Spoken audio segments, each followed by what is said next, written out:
오늘 말씀은 이제 팔복을 마치고 나서 예수 그리스도의 제자가 된 그리스도인 공동체, 오늘로 말하면 교회를 향한 말씀이라 말할 수가 있습니다. 이렇게 하나님의 팔복을 받은 사람들, 그 사람들은 이제 어떻게 살아야 하는 것이지요? 살아야 하는지를 묻는 것입니다. 예수님께서는 이 세상을 살아가면서 우리가 수행해야 할 우리 성도들의 과제를 소금과 빛에 비유하면서 표현하셨습니다. 성도의 삶이란 바로 소금과 빛으로의 삶이다, 이렇게 말씀하고 있는 것이지요. 오늘 본문에서 예수님께서는 우리들을 향해서 너희는 세상의 소금이다, 너희는 세상의 빛이라, 이렇게 말씀을 하십니다. 하나님의 통치권 아래 속한 하나님 나라의 백성이 됐다면, 우리가 이미 예수를 믿는다면 그 사람은 누구든지 이 세상의 소금이 이제 되었다는 것입니다. 빛이 되었다는 것입니다. 우리들의 존재는 이 세상에 올 때부터 이 세상의 소금으로 빛으로 정해졌고 의도되어졌다고 말하고 있습니다. 13절에서 예수님은 너희는 세상의 소금이라, 이렇게 말씀하십니다. 소금과 같은 성도의 삶, 어떤 모습이겠습니까? 여러분은 소금의 용도, 기능이 얼마나 된다고 생각을 하십니까? 전통적으로 소금은 맛을 내는 기능과 부패를 방지하는 기능이 있다, 그렇게 생각을 했습니다. 그런데 실제로 소금이 맛을 내는 식용으로 쓰이는 경우는 전체 사용의 10% 정도밖에 되지 않는다고 합니다. 소금은 여러 가지 화학적, 물리적 기능을 수행해서 90% 이상은 모두가 공업용으로 쓰인다고 합니다. 얼음과 눈을 녹이는 성질이 있어서 겨울철 도로 관리에 사용되기도 하지요. 겨울철 제설용으로 쓰이는 비율만 약 식용과 같은 10% 정도의 사용량을 보인다고 합니다. 나머지들은 아까 90%는 강철, 유리, 플라스틱, 제약, 종이, 심지어는 컬러 TV를 만드는 데에도 소금이 사용된다고 합니다. 아마도 예수님께서 말씀하신 전통적인 기능은 맛을 내는 기능과 부패를 방지하는 기능에 한정되어 있음을 우리가 기억을 해야겠지요. 그런데 세상이 발전하다 보니 이 소금의 쓰임이 이렇게 많아졌던 것처럼 현대를 살아가는 그리스도인들도 옛날의 그리스도인들처럼 그 작은 두 가지 기능에만 만족할 것이 아니라 이 세상에 필요한 다양한 기능과 다양한 용도를 지닌 그 역할을 감당해야 된다는 사실도 잊지 말아야 합니다. 세상은 발전해 가는데 그리스도인들은 항상 그 자리에서 옛날처럼만 살아간다면 어떻게 우리가 세상에서 소금과 같은 존재들이 될 수 있겠습니까? 세상이 변화하면 변화할수록 다양해지고 복잡해질수록 우리 성도들이 수행하는 역할도 훨씬 더 다양해지고 복잡해져야 한다는 것입니다. 흔히 교회하면 오직 전도라, 이런 등식이 성립되던 때가 있었습니다. 어쩌면 지금도 많은 교회들은 그렇게 말하지요. 교회의 목적도 사명도 오직 전도이다, 이렇게 말합니다. 그러나 우리 주님께서 우리들에게 세상의 소금이라고 말한 것은 그냥 전도만 하라고 말씀하는 것은 아니라는 것이지요. 옛날은 교회가 세상의 방주라고 생각했던 때들이 있습니다. 세상은 악한 것이기에 그 방주 안으로 들어가서 구원을 받아야 한다는 것이지요.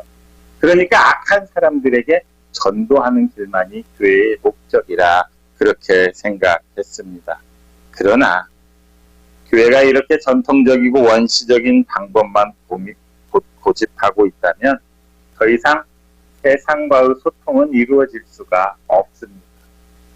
우리 주님께서 이 땅에 오신 이유는 교회만을 사랑하셔서 오신 것이 아니라 이 세상을 이처럼 사랑하셨기에 오실 수 있었던 것 아니겠습니까? 소금이 세상에서 각각 다른 용도로 다양한 기능과 역할을 하고 있듯이 성도들 또한 다양한 은사와 재능으로 그리고 다양한 방법으로 이 세상의 각 분야에서 주님의 은혜와 사랑을 드러내는 것, 그것이 바로 세상에서 소금으로 살아가는 역할일 것입니다. 그럼에도 불구하고 우리 주님께서는 다양한 소금 기능 중에서 특별히 맛을 내는 기능에 중점을 주셨음을 알 수 있습니다. 많이 알려진 방법인데 떫은 감을 단감으로 바꿀 때 거기에 소금이 들어가지요. 떫은 감들을 하룻밤 정도 물에다 담가놓고 거기에다가 소금을 타면 그 소금이 떫은 맛을 내는 탄닌 성분을 빼앗아가 버려서 감이 훨씬 달아지고 맛있다고 합니다. 어쩌면 소금의 기능이 바로 이런 것인지도 모르겠습니다. 떫은 감의 떫은 그 맛을 소금이 다 빼앗아 버리고 단감으로 바꾸는 것처럼 세상의 떫은 맛, 쓴 맛, 그것들은 다 우리가 가져가고 그 맛을 단맛으로 바꾸어서 세상을 살만한 곳으로 만드는 그 역할, 그게 바로 우리 그리스도인들이 해야 되는 일이라는 것이지요. 세상을 살기 힘들게 하고 눈살 찌푸리게 하는 그런 일들 얼마나 많습니까? 그 쓴맛이 나는 곳에 그리스도인들이 소금처럼 녹아들어가서 이 세상을 단맛 내게 하는 것, 그것이 바로 우리 예수님께서 말씀하신 세상의 소금이라는 말의 진정한 뜻일 것입니다. 그런데 하나 알아야 할 것은 소금은 자기 자신이 없어지지 않고서는 맛을 낼 수도 없고 떫은 맛을 가져갈 수도 없습니다. 소금은 철저하게 녹아져서 자기 존재가 흔적도 없이 사라져 버렸을 때, 완전하게 녹아 들어갔을 때 그 진가를 발휘합니다. 자신이 녹아서 다른 물질 속으로 스며들고 녹아 들어가야 그 효력을 발휘할 수 있습니다. 내가 죽지 않고서 이 세상의 쓴맛을 바꿀 수는 없다는 말이지요. 우리 주님께서 우리 성도들을 향해서 너희들은 이 세상의 가장 값비싼 보석이다, 이렇게 말씀하지 않으셨습니다. 너희들은 소금과 같이 되어야겠다. 흔하디 흔한 그 소금과 같이 되어야 된다고 하신 것은 보석과 같으면 아까워서 어디 함부로 내놓지는 하겠습니까? 보석들은 다 귀한 금구 속에 들어가서 세상의 빛도 제대로 보여주지 못합니다. 하지만 소금은 흔하디 흔하지만 자기 자신을 다 녹여서 이 세상을 정말 살만한 곳으로 만든 그런 삶, 소금처럼 자신을 희생해서 섬기는 삶을 살으라고 우리를 소금이라 말씀하셨음을 기억해야 할 것입니다. 보석은 항상 귀하게 대접받아야 됩니다. 그러기에 더러운 곳, 추한 곳에 놓을 수가 없습니다. 오히려 맛없는 곳, 낮은 곳으로 녹아 들어가서 맛을 내고 추한 곳을 깨끗하게, 더러운 것을, 추한 곳을 아름답게, 더러운 곳을 깨끗하게 만들어내는 정화시키는 기능을 하라고 우리를 세상에 보내신 것입니다. 그러기에 우리는 이 세상에 희생하러 온 존재들입니다. 이 세상에서 잘 먹고 잘 살려고 하나님께서 우리를 택하신 존재들이 아니라 이 세상에서 소금이 되어서 나를 희생시켜서 이 세상을 더욱더 만나게 하는 데 쓰이는 그런 존재들이라는 것이지요. 구약의 선지자들이 그런 삶 살지 않았습니까? 썩어가는 이 세상, 소금의 역할을 하다 고난당하고 희생당했습니다. 우리 주님 역시 그러셨지요. 보석보다도 더욱 귀한, 하늘의 별보다도 귀한 존재이셨지만 그 하늘의 영광의 처소를 떠나서 종의 모습으로 이 땅에 오셨습니다. 고난을 당하셨고 자기의 목숨까지도 바쳐서 우리를 구원해 주신 분이시지요. 바로 그분이 소금과 같이 이 세상을 살다 가셨습니다. 그렇게 우리 보고 소금이 되라고 하실 수 있다는 것입니다. 만약에 우리가 나 스스로 희생하는 걸 피한다면, 소금이 되고자 하는 그 삶을 피한다면 어떻게 되겠습니까? 성경은 맛을 잃은 소금이라 표현을 하고 있지요. 소금이 그 맛을 잃으면 어떻게 되겠습니까? 밖에 버려져서 사람들에게 밟힐 뿐이라고 말씀하십니다. 고대 이스라엘에서 사용했던 소금은 오늘날 우리가 사용하는 소금처럼 고도로 정제되고 순도가 높은 소금이 아니었습니다. 그냥 땅에서 채취한 불순물이 많은 돌로 된 암염이었습니다. 창세기에서 뒤돌아보다가 소금 기둥이 된 사람도 나오지요. 그렇게 암염으로, 소금 기둥으로 가지고 사용을 했다고 합니다. 사해 주변은 특히 암염이 많았지요. 굴러다니는 이 암염을 고에다가 물에다 담가 놓으면 짠맛이 우러나와서 우리나라의 장처럼 되었다고 합니다. 그것을 사용해서 간을 맞췄다는 것이죠. 그런데 이 암염도 물에 오래 담가 놓으면 짠맛이 다 빠져버려서 아무런 맛이 나오지 않는다고 합니다. 그러면 그 암염을 꺼내서 오늘 본문에 나오는 것처럼 그냥 길바닥에다 던져버립니다. 아니면 수식 공간으로 사용하는 집의 옥상에서 뿌려가지고 땅을 굳게 만드는 그런 용도로 사용했다고 합니다. 테니스장 같은데 가끔씩 소금 뿌리는 것을 보신 적이 있을 겁니다. 땅을 굳게 해서 그런 용도로 사용을 하는 거지요. 어찌되었건 버려진 소금은 사람들의 발에 밟힐 뿐입니다. 맛을 잃은 소금은 그렇게 될 수밖에 없습니다. 소금이 그리스도인이라면 맛을 잃은 그리스도인들이 어찌 될지를 보여주고 있습니다. 우리는 그리스도의 맛을 내도록 이 세상에 고안된 사람들입니다. 디자인된 사람들, 의도된 사람들입니다. 우리가 그리스도의 맛을 내지 못한다면 이 세상 사람들은 교회를 밟고 그리스도인들을 밟아 버릴 것입니다. 어쩌면 지금 우리가 당하고 있는 이 현실, 이것이 바로 우리가 맛을 잃은 그리스도인이기 때문 아니겠습니까? 맛을 잃어버려서 맛을 내지 못하기 때문에 세상에서 경멸받으며 짓밟히게 되는 것이지요. 우리 주님에게도 세상 사람들에게도 쓸모없는 물건들이 되고 말았습니다. 기독교 윤리실천운동 기윤실이라는 단체가 있습니다. 이 단체는 한국교회의 신뢰도를 밝히는 것으로 유명하지요. 이 단체에서 한 2026년 한국교회의 사회적 신뢰도 여론조사의 결과가 상당히 충격적입니다. 2008년부터 지금 계속해서 여론조사를 하고 있는데요. 2008년에는 한국교회를 신뢰한다는 응답이 18.4%, 2017년에는 20.2%였습니다. 그런데 올해는 19%밖에 되지 않는다고 합니다. 신뢰하지 않는다라는 응답은 2020년에는 63.9%, 23년에는 74%, 26년에는 75.4%로 증가하고 있음을 알 수 있습니다. 우리나라 3대 종교가 카톨릭, 불교, 기독교지요. 그 셋 중에서 가장 신뢰할 수 있는 종교 3위를 차지했습니다.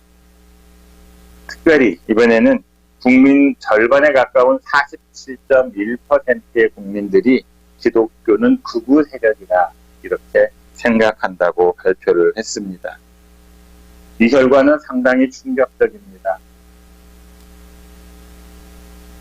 기독교가 개신교가 원불교보다도 못하다는 결론이 나왔습니다. 한국교회가 무엇을 회개하고 무엇을 기도해야 할지를 보여주고 있다고 생각합니다.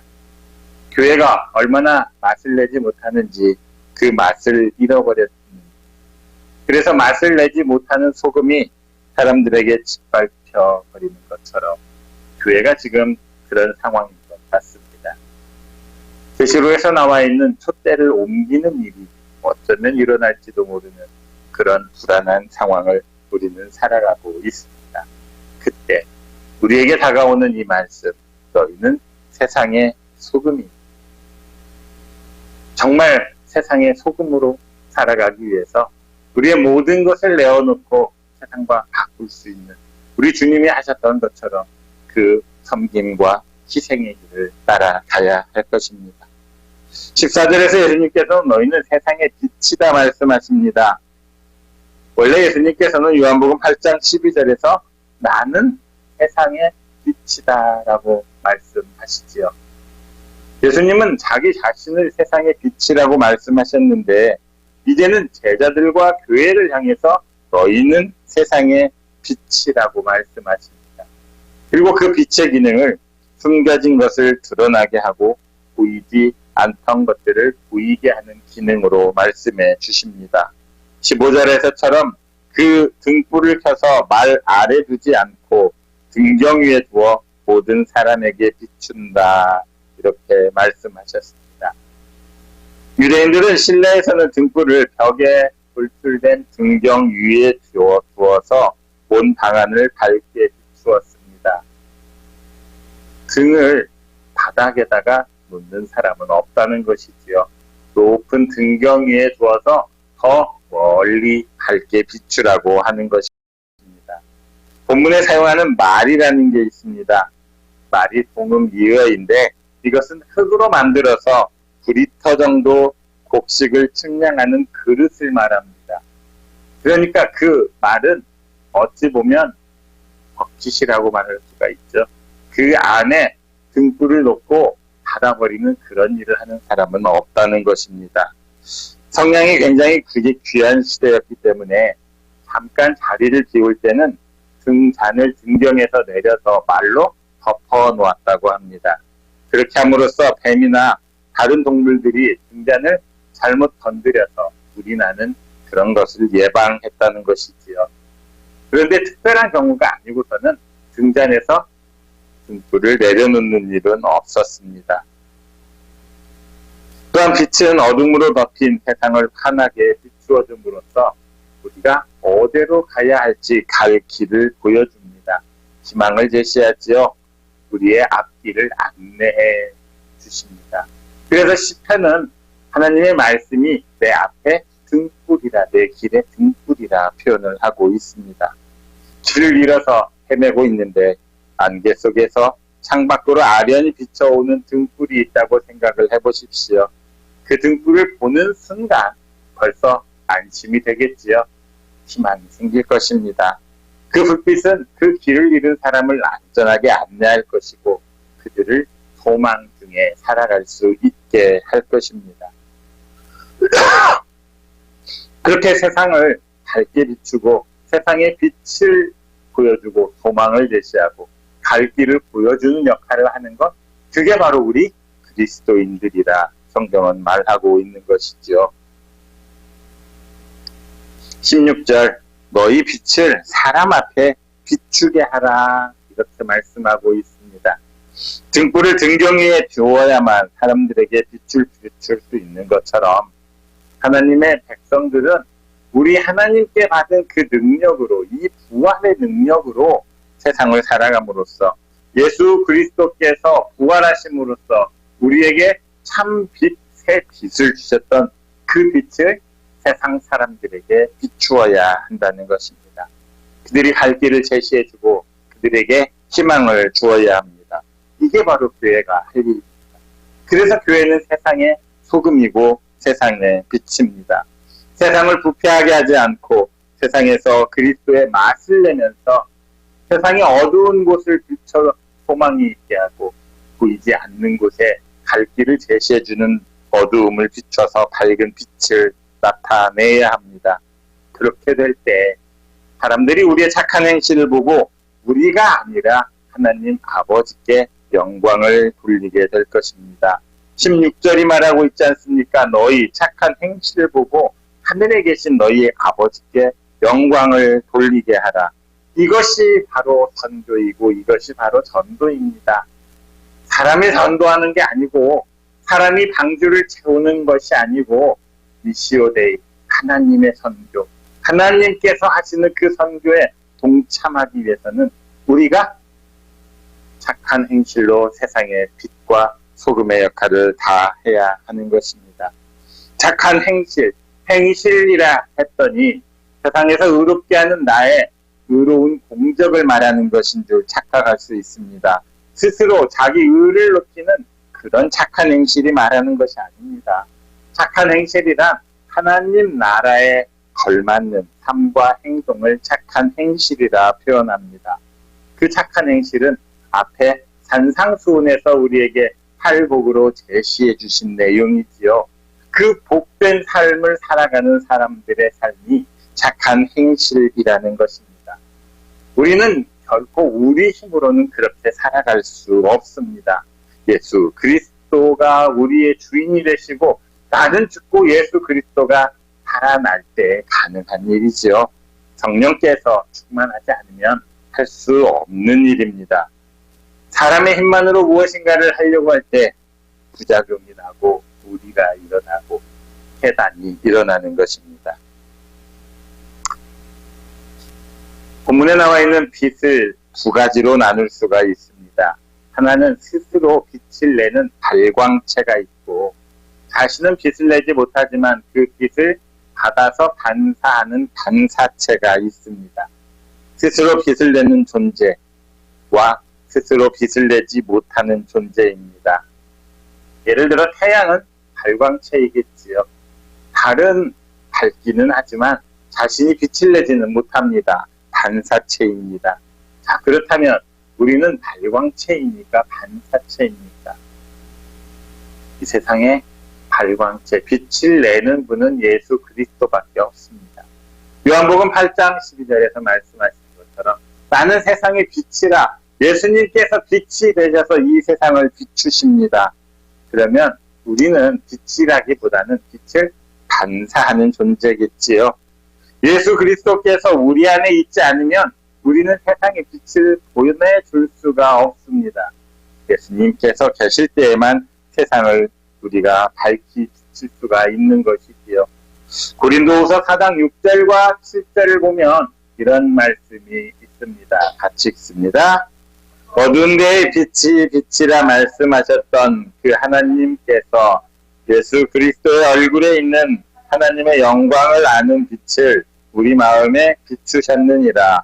우리가 이 보배를 질그릇에 가졌으니 이는 심히 큰 능력은 하나님께 있고 우리에게 있지 아니함을 알게 하려 함이라. 한국교회의 위기는 우리의 생명의 근원과 우리의 빛의 근원이 우리를 중보하시는 예수 그리스도의 은혜와 성령의 능력임을 알지 못함에 있습니다. 마치 그 빛이 자기 자신에게서, 아니 어떤 사람들은 자기 교회에서 나온다고 생각하고 행동하기 때문입니다. 그러다 보니 교회에서도 자기 마음대로, 교회를 벗어나 세상 사회와 국가에서도 말도 안 되는 소리로 내 뜻대로 모든 것을 하고자 하는 사람들이 생겨납니다. 그러고서는 왜 하나님의 이름을 팝니까? 왜 하나님께서 그렇게 하라고 하셨다고 말하는 것입니까? 심히 큰 능력은 나에게 있지 않습니다. 하나님에게 있습니다. 결코 우리에게 있지 않습니다. 빛보다 앞서가서는 안 됩니다. 하나님보다 앞서가서는 안 됩니다. 우리 집사님께서 아까 기도 중에 말씀하셨죠. 우리 교회의 표어는 무엇입니까? 주님의 빛 안에서 세상의 빛으로입니다. 우리 주님께서 우리에게 비춰주시는 그 빛을 받지 않고서는 우리가 세상의 빛으로 살아갈 수가 없습니다.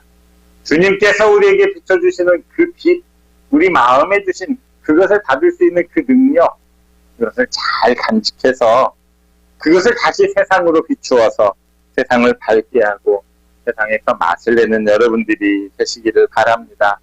그때에서 비로소 세상 사람들은 우리의 착한 행실을 보고 하나님께 영광을 돌릴 것입니다.